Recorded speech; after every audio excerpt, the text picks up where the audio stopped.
Screen present દેખાય છે ને દરેક જણને?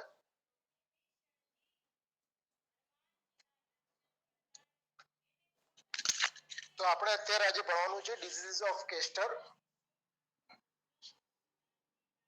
કેસ્ટર એટલે દિવેલા. દિવેલાની અંદર આપણે ટોટલ બે ડિસીઝ વિશે જોવાનું છે. પ્રથમ છે વિલ્ટ અને સેકન્ડ વન છે એ રૂટ રોટ. બરાબર. દિવેલાની અંદર મુખ્ય બે રોગો જોવા મળે છે. ફર્સ્ટ વન ઇઝ એ વિલ્ટ, જેને આપણે સુકારાના નામથી ઓળખતા હોઈએ, જ્યારે રૂટ રોટ એટલે કે મૂળનો સડો. બરાબર છે. ઇન્ટ્રોડક્શન તરીકે આપણે જોઈએ કે કેસ્ટર એ શું છે. દિવેલાનો ક્રોપ, જે દિવેલા આપણે, તો in the recent time India is a part of production while the China is double in the castor production. Castor ની બાબતમાં આપણે બહુ સારું પરફોર્મન્સ છે. આપણી દાંતીવાડાની ઓલ ઇન્ડિયા લેવલે વેરાયટીઓ પણ ચાલી રહી છે. અત્યારે લેટેસ્ટ ની અંદર કેસ્ટરમાં જો વેરાયટી હોય આપણી તો GCH 8 નંબરની વેરાયટી છે, જે રૂટરોટ સામે રેઝિસ્ટન્સ પણ ધરાવે છે. 7 નંબર અને 8 નંબર એ બહુ પોપ્યુલર વેરાયટી છે. Not even a Gujarat, it is also a well performing in all India level. The total area under the castor in the world was about 1.6 million hectares with annual production around the 1.14 metric ton. India ranked first both in area and production with an average productivity is 1146 kilo per hectare as against the world average 983 kilogram per hectare. એટલે castor વાવેતર વિસ્તારમાં અને ઉત્પાદન બંનેમાં India એ ટોપ ઉપર છે, સૌથી first રેન્કિંગમાં છે. અને ઇન્ડિયાની ઓવરઓલ પ્રોડક્ટિવિટી પણ કહેવાય. પ્રોડક્ટિવિટી મતલબ હેક્ટર એરિયા વિસ્તારની અંદર કેટલું ઉત્પાદન આવે એવરેજ. તો જે એવરેજ વર્લ્ડની 983 કિલોગ્રામ છે એની સામે ઇન્ડિયાની છે 1146 કિલોગ્રામ છે, એટલે એક સારી વસ્તુ કહેવાય. ઇકોનોમિક દ્રષ્ટિએ ઇમ્પોર્ટન્સ શું છે કેસ્ટરનું? તો castor is an important industrial non edible pulsed crop છે. ઇન્ડસ્ટ્રીયલ એ નોન એડિબલ છે, ખાવા માટે કરી અને આપણે દિવેલીયાનું તેલ યુઝ કરતા નથી, પણ ઇન્ડસ્ટ્રીઝની અંદર મેક્સિમમ પ્રમાણની અંદર કેસ્ટર ઓઇલ યુઝ થતું હોય છે. Castor seed contain 45 to 47% non-edible oil and which is used as a domestic, medicinal and industrial purpose. બરાબર. એની અંદર આપણને 45 થી 47% જેટલું ઓઇલ જોવા મળે છે. એ ઓઇલનો ઉપયોગ આપણે નોન એડિબલ તરીકે કરીએ છીએ, એટલે ખાવા માટે આપણે ઉપયોગમાં લેતા નથી. એ મેડિકલમાં, દવાઓ બનાવવામાં અને ઇન્ડસ્ટ્રીયલ લેવલે એનો ઉપયોગ થતો હોય છે. Castor oil is used as a lubricant in the all moving parts of the machinery and particularly the high speed engines and aeroplanes. બરાબર છે. એ જે ઓઇલ છે એ સામે યુઝ થાય છે તો કે લ્યુબ્રિકન્ટ તરીકે યુઝ થાય છે. જે મશીનરી પાર્ટ્સ હોય એને લ્યુબ્રિકેશન માટે કરીને યુઝ થતું હોય છે, જે હાઈ સ્પીડ એન્જિન હોય એની અંદર અને એરોપ્લેનની અંદર. તો આ વસ્તુ એની આખું ઇકોનોમિકલી ઇમ્પોર્ટન્સ છે. ફર્સ્ટ ડિસીઝ વિશે આપણે જોઈએ. પ્રથમ ડિસીઝ છે કે વિલ્ટ. વિલ્ટનું કોઝલ ઓર્ગેનિઝમ છે ફુઝારિયમ ઓક્ઝિસ્પોરિયમ ફોર્મસ સ્પીસીસ ટેશિની. બરાબર છે. આપણે વિલ્ટના આગળ પણ વિલ્ટ વિશે અલગ અલગ ડિસીઝ વિશે ભણી ચૂક્યા છીએ. એટલે વિલ્ટનું જે કોમન ઓર્ગેનિઝમ કોઝલ ઓર્ગેનિઝમ છે જે ફુઝારિયમ ઓક્ઝિસ્પોરિયમ છે એ તો કોમન જ રહેશે ઘણા બધા ડિસીઝની અંદર. બરાબર. પણ એની જે સ્પીસીસ છે, જે ફોર્મસ સ્પીસીસ છે એ ક્રોપ વાઇઝ ચેન્જ થશે. બરાબર. જો કોટનમાં હોય તો અલગ હોય, કેસ્ટરમાં હોય તો અલગ હશે. તો ત્યારે આપણે વાત કરી રહ્યા છીએ કેસ્ટરની, તો એની અંદર કોઝલ ઓર્ગેનિઝમ તરીકે આવશે ફુઝારિયમ ઓક્ઝિસ્પોરિયમ ફોર્મસ સ્પીસીસ ટેશિની, એનો કોઝલ ઓર્ગેનિઝમ છે. વિલ્ટ એટલે સુકારો, પહેલી વસ્તુ એ છે. એટલે તમને એના નામ પરથી જ ઘણો આઈડિયા આવી જતો હોય છે કે ભાઈ વિલ્ટની અંદર એ રીતના સિમ્પટમ્સ જોવા મળશે આપણને. તો પ્લાન્ટ હોય છે એ પ્લાન્ટ સુકાઈ જતું હોય છે, એટલા માટે કરીને જ આપણે એનું નામ સુકારો રાખ્યું છે. સિમ્પટમ્સ, એના જે લક્ષણોની વાત કરીએ આપણે તો કે ડિઝીઝ એપિયર્સ ઇન અ પેચીસ. બરાબર. જે ડિઝીઝ છે એ આપણને પેચીસ ની અંદર જોવા મળશે. પેચીસમાં એટલે કે એવું છૂટું છવાયું આખા ખેતરની અંદર સળંગ જગ્યાએ નહીં જોવા મળે, ક્યાંક ક્યાંક તમને તાબા આપણે કહેતા હોઈએ છે ને એ રીતે. When seedlings are attacked cotyledons leaves turn to the dual green color and wither and die subsequently. હવે આ ડિઝીઝ જ્યારે ઇનિશિયલ સ્ટેજ એટલે કે સીડલિંગ સ્ટેજે જ્યારે એનો એટેક થાય છે ત્યારે જે કોટિલિડન્સ હોય છે એટલે કે જે સીડનું જર્મિનેશન થતું હોય છે ત્યાં સીડલિંગ છે એના જે લીવ્સ હોય છે એ ગ્રીન કલરના થઈ જશે અને ધીરે ધીરે સુકાઈ જશે અને સુકાઈ જશે અને ધીરે ધીરે પ્લાન્ટ મરી જશે એટલે સીડલિંગ લેવલથી જો વિલ્ટ લાગી જશે તો એ ઇમર્જિંગ થશે જ નહીં, ત્યાં જ પ્લાન્ટ ડાય થઈ જશે. લેટર સ્ટેજ ઉપર જો વિલ્ટ આવે તો શું થશે તો કે necrosis of the leaves start from the margin spreading to the interveinal area and subsequently to the entire leaves. બરાબર. નેક્રોસિસ એટલે શું તમને એમ થાય તો નેક્રોસિસ નો મતલબ થાય છે ઘાવ. એની જો ડેફિનેશન તરીકે આપણે વાત કરીએ નેક્રોસિસ ની તો necrosis means death of the cell or body tissue. બરાબર. કોઈ પણ જગ્યાએ આપણને વાગ્યું હોય તો ત્યાં ઘાવ પડી જાય છે અને એ ભાગ કાળો થઈ જાય છે. તો એ જે બ્લેક થઈ જાય છે એ કેમના કારણે થઈ જતું હોય છે તો એને નેક્રોસિસ આપણે કહી શકીએ. ત્યાંના જે સેલ હોય અથવા જે ટિશ્યુ હોય છે એ ડાય થઈ જાય છે, એ મરી જાય છે એટલે એ ભાગ કાળો થઈ જાય છે. એ નેક્રોસિસ મતલબ એ વસ્તુ છે. એટલે કે લીવ્સ ની અંદર પણ જે માર્જિન છે ત્યાં તમને બ્લેક કલરનું જોવા મળશે એટલે કે જે સેલ્સ હશે એ મરી ગયેલા જોવા મળશે અને ધીરે ધીરે એ અંદરની સાઈડ ઇન્ટરવેનિયલ એરિયાની અંદર આવશે અને ધીરે ધીરે જેમ જેમ સમય જશે સબસિક્વન્ટલી એ રીતે એ આખું લીવ્સ હશે એ સુકાઈ જશે. All lower leaves droop and drop off, leaving behind only the few top leaves. Subsequently, plant die. બરાબર. જે નીચેના લીવ્સ હશે જે એ પહેલા ડ્રોપ થઈ જશે. બરાબર છે. ડ્રોપ એટલે નમી જશે અને ફરીથી જે લીવ્સ હશે એ ડ્રોપ થઈ જશે એટલે કે ખરી પડશે. નીચેના મોસ્ટલી બધા ખરી પડશે. જે ઉપરના લેવલ હશે જે યંગર લીવ્સ કહેવાય છે એ યંગર લીવ્સ થોડા ઘણા તમને લીલા જોવા મળશે. ધીરે ધીરે જે પ્લાન્ટ્સ છે એ આખો સુકાઈ જતો હોય છે. એટલા માટે કરીને આપણે એને સુકારું નામ આપ્યું છે. સ્પ્લિટ ઓપન આનો એક ટિપિકલ સિમ્પટમ્સ છે જે આપણે જોઈ શકીએ. Split open stem shows the brownish discoloration and the white cottony mycelium growth as much prominently in the pith region. બરાબર છે. આનો મીનિંગ એવો થાય કે જ્યારે તમને કન્ફ્યુઝન થાય કે ભાઈ સુકારો છે યા રૂટ રોટ છે યા ફિર અધર વોટર ડેફિશિયન્સી છે, કેમ કે પ્લાન્ટ સુકાઈ જવાના ઘણા બધા કારણો હોઈ શકે. બરાબર છે. સુકારાના કારણે પણ સુકાઈ જતું હોય, નેમાટોડ્સના કારણે પણ સુકાઈ જતું હોય, રૂટ રોટ હોય તો સુકાઈ જતું હોય, વોટરની સ્કેર્સિટી હોય તો સુકાઈ જતું હોય છે. તો આ બધા કારણો વચ્ચે તમારે એક્ઝેક્ટલી આઈડેન્ટિફાઈ કરવું પડે કે ભાઈ આ સુકારો છે તો શું કરવું જોઈએ. Okay. Split open the stem. બરાબર. તમારે જે સ્ટેમ છે એના બે ચીરા કરવાના, બે ભાગ કરવાના.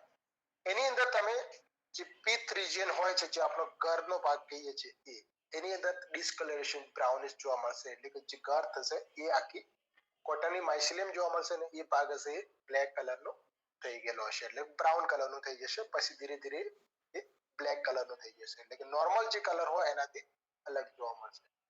તો એ વખતે આપણે ફાઇનલ કહી શકીએ કે ભાઈ આ વિલ્ટના સિમ્પટમ્સ છે. આ એક ટિપિકલ સિમ્પટમ્સ છે ફોર ધ આઇડેન્ટિફિકેશન ઓફ.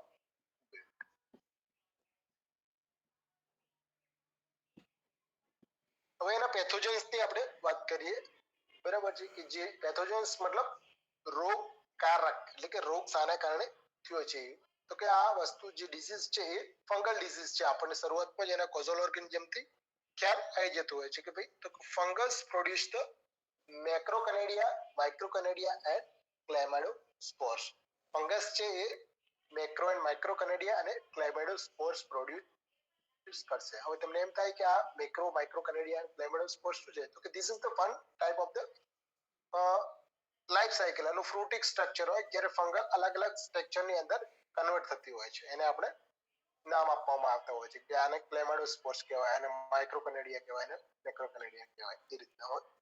મેક્રોકનેડિયા બાજુમાં તમે ફિગરમાં પણ જોઈ શકો છો કે કનેડિયા કઈ રીતના આપણને જોવા મળતા હોય છે. Macroconidia are the falcate shape and hyaline and 5 to 6 cell હોય છે. જે કનેડિયા હોય છે એ તમને દાંતરડા જેવું શેપ જોવા મળશે એનું થોડુંક આગળથી વાંકું વળેલું, જે તમે ફિગર ની અંદર જોઈ શકો છો. બરાબર છે. ટ્રાન્સપરન્ટ હશે એટલે કે પારદર્શક હશે અને 5 થી 6 સેલ જોવા મળશે એની અંદર, એટલે કે જે લીટા હોય છે વચ્ચે તમે સેપ્ટા જુઓ છો એ અલગ અલગ સેલ હોય છે. 5 થી 6 સેલ જોવા મળશે. માઇક્રો કનેડિયા હશે એ પણ ટ્રાન્સપરન્ટ હશે, હાઈલાઇન હશે, એટલે મતલબ કાચ જેવા હશે જેનો કલર કોઈ હશે નહીં, થિન વોલ હશે અને યુનિસેલ્યુલર એન્ડ ઓવોઇડ હશે. બરાબર, એટલે કે એક જ સેલ હશે એનું અને એનું શેપ હશે એ જે અમુક ફિગર ની અંદર તમે જોઈ શકો છો, જે અંડાકારના શેપ જોવા મળશે. Dark wall conidiospores are also produced અને third one is a conidiospores જોવા મળે છે. તો conidiospores છે ડાર્ક વોલ હશે એની અને એ પણ એનું સ્ટ્રક્ચર છે. તો પેથોજન ની અંદર આપણને મેક્રોકનેડિયા, માઇક્રોકનેડિયા અને ક્લાઇમેડોસ્પોર્સ જોવા મળે છે. ફેવરેબલ કન્ડિશન કેવી હોય કે reniform nematodes predispose plant for infection by the wilt pathogens. બરાબર, ખાસ કરીને ફેવરેબલ કન્ડિશન વિલ્ટ પેથોજન માટે કેસ્ટર તરીકે જો આવતી હોય તો બીજા કોઈ પણ ક્રોપ ની અંદર ઘણા ખરા નેમાટોડ નું ઇન્ફેક્શન લાગ્યા પછી વિલ્ટ નું ઇન્ફેક્શન લાગતું હોય છે મોસ્ટલી ઘણા કેસ. જ્યારે નેમાટોડ નું ઇન્ફેક્શન લાગે ત્યારે શું થાય, પ્લાન્ટ હશે એ નબળો પડી જતો હોય છે. એવા ટાઈમે એની સામે રેઝિસ્ટન્સી પાવર બહુ ઓછો થઈ જાય ત્યારે પેથોજન ફુઝારિયમ છે એનો એટેક વધી જતું હોય છે. એટલે કે જે નેમાટોડ ફિલ્ડ હોય એ વિલ્ટ માટે કરી અને બેસ્ટ ફેવરેબલ કન્ડિશન આપણે કહી શકીએ, કેમ કે એની જે રેઝિસ્ટન્સીસ છે એ એકદમ ડાઉન થઈ જશે, એટલે એ વસ્તુ હાવી થઈ જશે. Infected seeds play an important role in the perpetuation and the spread of the pathogens. બરાબર છે. એ seed borne પણ છે એટલે seed દ્વારા પણ disease infection લાગે. Favorable temperature for the infection by the wilt pathogen is 13 to 15 degree Celsius. 13 થી 15 degree જે સેલ્સિયસ છે એ વિલ્ટ માટે કરીને અનુકૂળ વાતાવરણ છે. એ વખતે એટેક એનો વધારે જોવા મળશે. ડિઝીઝ સાયકલ ની આપણે વાત કરીએ, બરાબર, એનું જીવન ચક્ર જે કહીએ ડિઝીઝ સાયકલ એ કઈ રીતનું હોય છે. પ્રાઇમરી અને સેકન્ડરી બે રીતે ઇન્ફેક્શન લાગતું હોય છે, આપણને ખ્યાલ છે પ્રમાણે. તો પ્રાઇમરી તરીકે ફંગસ છે એ survive in the soil in infected plant debris. બરાબર છે. આપણે આગળ પણ જોઈ ચૂક્યા છીએ કે ભાઈ વિલ્ટ છે એ જમીનજન્ય રોગ છે.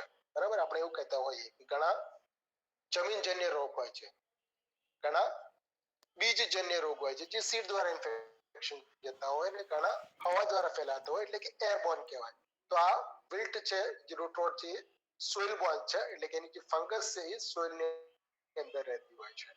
અને એ કઈ રીતે સોઇલમાં આવતી હોય છે તો કે ઇન્ફેક્ટેડ જે પ્લાન્ટ ડેબ્રીઝ હોય એ જમીનમાં પડી રહેતા હોય એના કારણે કરીને એની જોડે એ કનેક્ટ રહેતી હોય છે.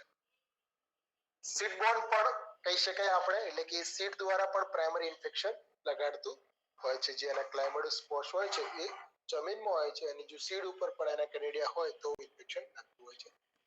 સેકન્ડરી સ્પ્રેડ છે એ થતું હોય છે ખાસ કરીને રેન સ્પ્લેશિસ એન્ડ ઇરિગેશન વોટર. બરાબર, વરસાદના જે પાણીના છાંટા પડતા હોય એ ઇન્ફેક્ટેડ પાર્ટ ઉપર હોય અને ત્યાંથી એના જે કનેડિયા હોય છે એની જોડે કનેક્ટ થઈ જાય અને બીજા જે હેલ્ધી પ્લાન્ટ ઉપર ઇન્ફેક્શન લાગતું હોય છે. એટલે કે પાણી દ્વારા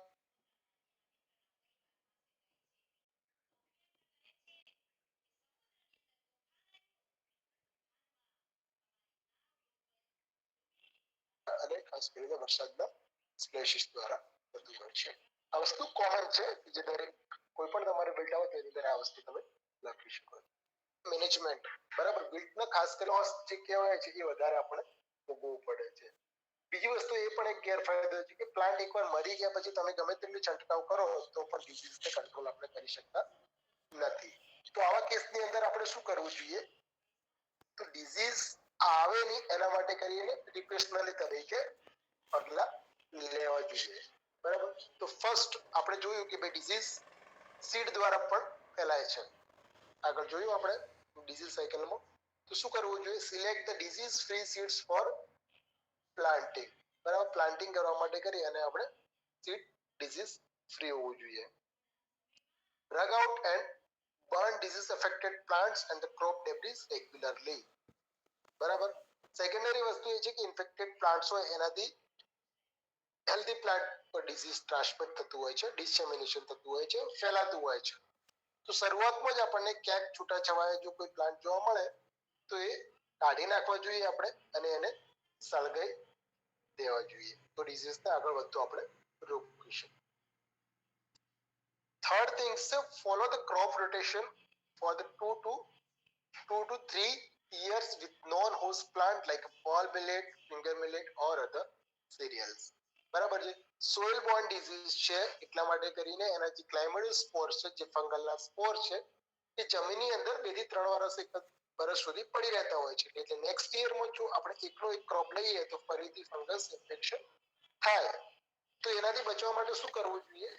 તો જે ક્રોપ એવા હોય કે જેને આપણે નોન હોસ્ટ કહી શકીએ, ઇટ મીન્સ એની અંદર એટેક વિલ્ટનો ના થતો હોય, જસ્ટ લાઈક એ ઓલ મિલેટ છે, બાજરા છે, ફિંગર મિલેટ છે, એવા કોઈ અધર સિરિયલ ક્રોપ્સ હોય એની અંદર ના જોવા મળતું હોય એની જોડે ક્રોપને રોટેશન આપણે આપવું જોઈએ.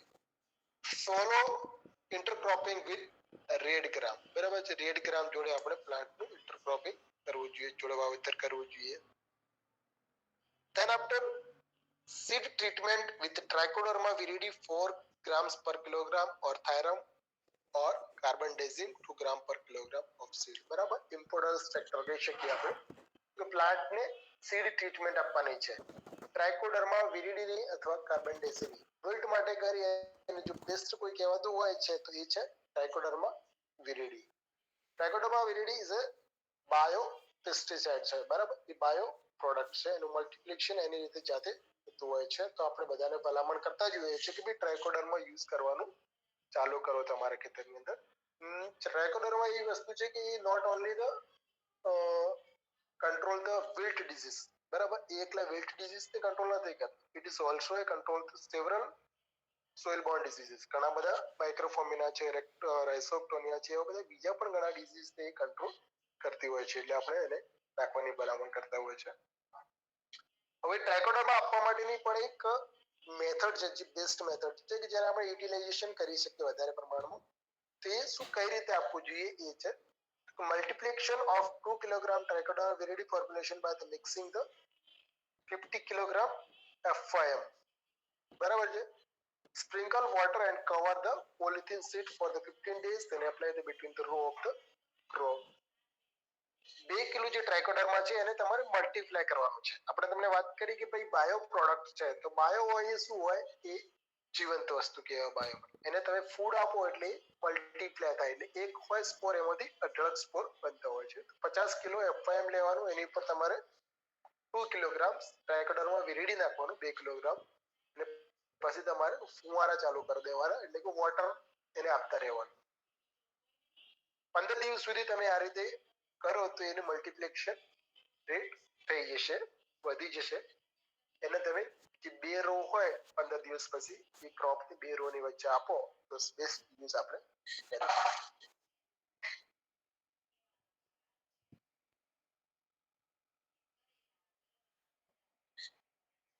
ઓકે. ધેન સેકન્ડ ડિઝીઝ આ આપણે વાત કરી હતી વિલ્ટની કરી હતી. હવે બીજું ડિઝીઝ જે વિલ્ટ પેસ્ટની અંદર જોવા મળે છે એ છે રૂટ રોટ ઓર ચારકોલ રોટ આપણે કહી શકીએ એના. બરાબર. એની જો ગુજરાતીમાં આપણે વાત કરીએ તો એને કહેવાય છે મૂળનું સડો. રૂટ મતલબ મૂળ અને રોટ મતલબ સડવું. તેને આપણે ગુજરાતી કહીએ તો એ કહેવાય છે રૂટ રોટ. એના પણ સિમ્ટમ્સ એટલે કે જે બહારથી આપણે જોવાના સિમ્ટમ્સ જે કહેવાય એ સેમ જ છે કે એની અંદર પણ પ્લાન્ટ સુકાઈ જતું હોય છે. કોઝલ ઓર્ગેનિઝમ્સ જોઈએ તો એનું થશે મેક્રોફોમિના ફેઝોલિના. બરાબર છે. એને મેક્રોફોમિના ફેઝોલિના કહેવાય છે. સેક્સ્યુલ એસેક્સ્યુલ સ્ટેજ છે. સેક્સ્યુલ સ્ટેજની અંદર એ રાઇઝોપ્ટોનિયા બેટાટિકોલા કહેવાય છે. બરાબર. એના લક્ષણોની વાત કરીએ આપણે, એના સિમ્પટમ્સની વાત કરીએ. કઈ રીતના સિમ્પટમ્સ જોવા મળશે? Plant show sign of the water shortage. બરાબર. તમને પ્લાન્ટ છે બહારથી એવું દેખાશે કે એને પાણીની શોર્ટેજ છે, વોટર શોર્ટેજ છે. Within a week, the leaves and petioles droop down and within the fortnight, the infected plant dry up. બરાબર છે. એક વીકની ઇન્ફેક્શન લાગી જશે એના વિધિન અ વીક ની અંદર એકાદ અઠવાડિયાની અંદર જે પાંદડા હશે ને પિટ્યુલ્સ હશે જે દંડીઓ હશે એ આખી નમી પડશે અને ધીરે ધીરે લગભગ 15 દિવસ પછી આખું પ્લાન્ટ હશે એ સુકાઈ જશે. The taproot show the signs of the drying and the root bark that off easily. બરાબર, એના માટેનું આ એક ટિપિકલ સિમ્પટમ્સ છે. તમને એવું થાય કે ભાઈ રૂટ રોટ અને વિલ્ટ વિશે શું ચેન્જીસ છે, બરાબર, તો એનું વિલ્ટ માટે તમને મેં એક ટિપિકલ સાઇન બતાવી હતી કે એના જે બે ચીરા કરી અને જોઈ લેવાનું, બ્રાઉનિશ પિથ જોવા મળે આપણને ભાગ, તો એ વિલ્ટનું છે. જ્યારે આનું શું હોય તો પ્લાન્ટના જે ટેપ રૂટ હશે એ બધા તૂટી ગયેલા હશે અને જે છાલ હશે એ આખી સડી ગઈ હોય છે. એટલે તમે પ્લાન્ટને પુલ આઉટ કરો, જ્યારે ખેંચો તો પણ તમને ખ્યાલ આવી જાય. જો ઇઝીલી પુલ આઉટ થઈ જાય, બરાબર, આરામથી નીકળી જાય તો એ રૂટ રોટ ઇન્ફેક્ટેડ છે પ્લાન્ટ. અને જો ઇઝીલી પુલ આઉટ ના થાય તો એ વિલ્ટ ઇન્ફેક્ટેડ પ્લાન્ટ છે. આ બે વચ્ચેનો ડિફરન્સ છે. તમારા એક્ઝામની અંદર આ વસ્તુ આવી શકે છે, બેનો રૂટ રોટ અને વિલ્ટનો ડિફરન્સ. શું થશે તો જેની છાલ છે એ ઇઝીલી સેડ ઓફ થઈ જશે, ઇઝીલી નીકળી જાય એવું હોય છે. Younger leaves curl inward with the bark margins and drop off later. બરાબર, younger leaves હશે જે ઉપરના એ પણ નમી પડશે અને અંદરની સાઈડ અને એની જે માર્જિન છે એ બ્લેક કલર થઈ જશે અને છેલ્લે એ પણ સુકાઈ જતા હોય છે. Disease plants flower prematurely. બરાબર, ડિસીઝ ઇન્ફેક્ટેડ પ્લાન્ટ્સ હશે તો એની અંદર ફ્લાવરિંગ પણ પ્રીમેચ્યોરલી આવી જશે, એટલે કે વહેલો આવી જશે એના ટાઈમ કરતા પહેલા. Incidence at the maturity increase the spike blight. બરાબર, આ સેકન્ડરી ઇન્ફેક્શન તરીકે સ્પાઇક બ્લાઇટ પણ લાગી શકે છે જો વધારે ઇન્ફેક્શન હોય તો. પેથોજન્સ ની વાત કરીએ આપણે તો આ પણ એક ફંગલ ડિઝીઝ છે, બરાબર છે, એ પણ એક ફંગલ ડિઝીઝ છે. The fungal produce the dark brown septate mycelium and showing the construction at the hyphal junctions. બરાબર છે, ફિગર્સ ની અંદર તમે જોઈ રહ્યા છો એ રીતે એની અંદર તમને હાઇફા હશે જે માઇસેલિયમ આખો જોવા મળશે તમને પ્લાન્ટ ઉપર. એ ડાર્ક બ્રાઉન સેપ્ટેટ હશે, માઇસેલિયમ સેપ્ટેટ હશે, મતલબ એની વચ્ચે એક બે ભાગ હશે, ક્રોસ વોલ જોવા મળશે, સેપ્ટેટ અને એસેપ્ટેટ માઇસેલિયમ હશે. બરાબર, માઇસેલિયમ એ શું છે તો કે એક સ્ટ્રક્ચર છે ફંગસનું, તમે જોયો છો એ.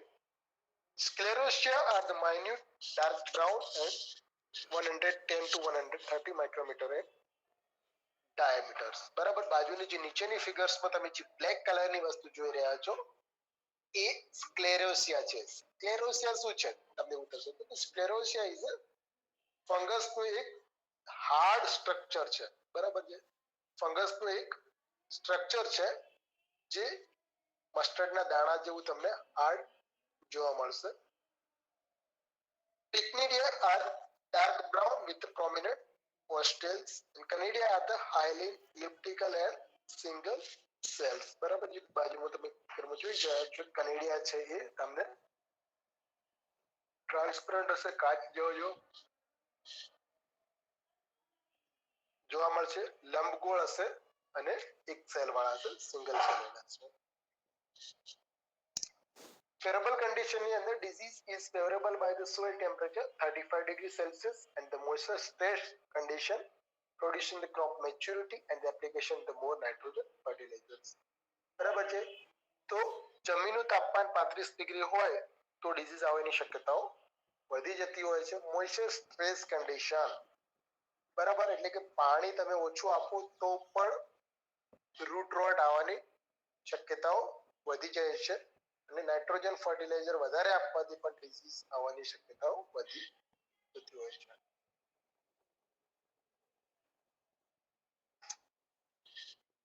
ડિસીઝ સાયકલ એનું જીવન ચક્ર શું હશે તો pathogens survive in the soil, plant debris and many cultivated and the wild plant is sclerotia and pycnidia and secondary spread to the sclerotial bodies. બરાબર, ઇરિગેશન વોટર દ્વારા બંનેમાં આપણે સેમ કહી શકીએ, વિલ્ટમાં અને રૂટ રોટની અંદર. પ્રાઇમરી સોર્સ ઓફ ઇનોક્યુલમ તરીકે soil છે, પ્લાન્ટ ડેબ્રિસ છે અને આની અંદર ઘણી બધી વેલ્ડ સ્પીસીસ હોય કે જેની અંદર સ્ક્લેરોસિયા અને ક્વિકનોડિયા ડોર્મેન્ટ ઓફ સિઝન ની અંદર પડી રહ્યા હોય છે, ઇન્ફેક્શન લગાડી કે છે. તો સેકન્ડરી જે સ્ક્લેરોસિયલ બોડી છે એ ઇરિગેશન વોટર જોડે તો રેન સ્પ્લેશિસ જોડે ડિસેમિનેશન થશે, એક જગ્યાએથી બીજી જગ્યાએ આને ઇન્ફેક્શન લગાડશે.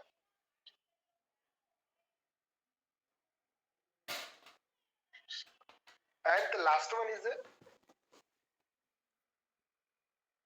મેનેજમેન્ટ. બરાબર છે.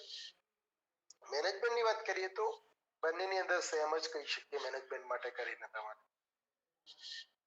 burn out crop debris containing the sclerotia of fungus. બરાબર છે. પેલાની અંદર આપણને ક્લાઇમેડોસ્પોર જોવા મળતા હતા, જ્યારે આની અંદર આપણને જોવા મળે છે સ્ક્લેરોસિયા. તો એ તમારે ફંગસ હોય એને રગ આઉટ કરવો જોઈએ અને બર્ન આઉટ કરવો જોઈએ. સીડ ટ્રીટમેન્ટ એઝ સેમ આવશે, ક્રોપ રોટેશન એઝ સેમ આવશે. આની અંદર એક વસ્તુ ઇમ્પોર્ટન્ટ છે, જ્યારે વોટર સ્ટ્રેસ કન્ડિશન હોય ત્યારે ડિઝીઝ આવવાની શક્યતા રહેતી હોય છે. તો provide irrigation at the critical stage of the crop growth. બરાબર. ડિઝીઝ મતલબ ક્રોપના જે ક્રિટિકલ સ્ટેજ આવે છે, આપણે flowering stage, pod formation stage, એ બધા સ્ટેજ ક્રિટિકલ સ્ટેજ હોય એ જ્યારે જરૂર હોય ત્યારે પ્લાન્ટને ઇરિગેશન આપવાનું. ઇન્ફેક્શન લાગી ગયું હોય તો આ એક સોઇલ ડ્રેન્ચિંગ કરી શકો છો તમે, carbendazim 0.1% 2 to 3 time of 15 days interval. બરાબર. 15 દિવસના ગાળે તમે એક બે વાર સોઇલ ડ્રેન્ચિંગ કરી શકો છો. તો ડિઝીઝ જે છે તેનો તે રહેશે, આગળ સ્પ્રેડ થતો અટકી જશે. ગ્રો ટોલરન્સ ઓર રેઝિસ્ટન્સ વેરાયટીઝ લાઈક જ્વાલા, GCS6, GCS7, હવે GCS8 પણ આવે છે, એટલે એ પણ આપણે ઇન્ક્લુડિંગ કરી લઈએ છીએ. બરાબર છે. એ જે રેઝિસ્ટન્સ વેરાયટીઝ છે એનો યુઝ કરવો જોઈએ. 6 number, 7 number, 8 number. Okay. Okay.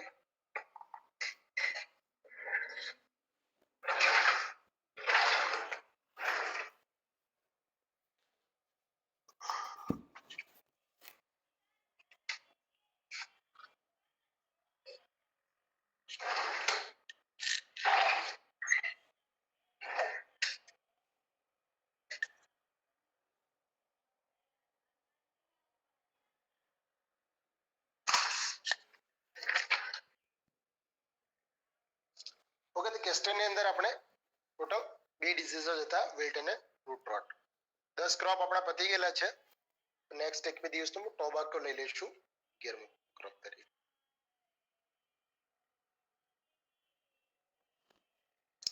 બરાબર. ઘણા બધા સ્ટુડન્ટ્સ જોઈન થતા નથી, કોઈ પ્રોબ્લેમ થશે એમને જણાવી દેજો પછી.